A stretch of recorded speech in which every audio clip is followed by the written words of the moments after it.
Subtract 28.5 from 35 using long subtraction. Line up the decimal points in the same column. Add placeholder zeros so both numbers have the same number of decimal places.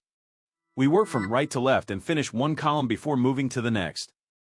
In the tenths column, 0 is less than 5, so we need to borrow. Borrow 1 from the ones column. 5 becomes 4. The 0 in the tenths column becomes 10. In the tenths column, 10 minus 5 is 5. In the ones column, 4 is less than 8, so we need to borrow. Borrow 1 from the tens column. 3 becomes 2.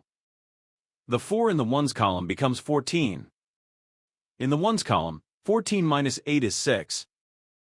In the tens column, 2 minus 2 is 0, so no leading 0 is written. Bring the decimal point straight down into the answer. The final result is 6.5.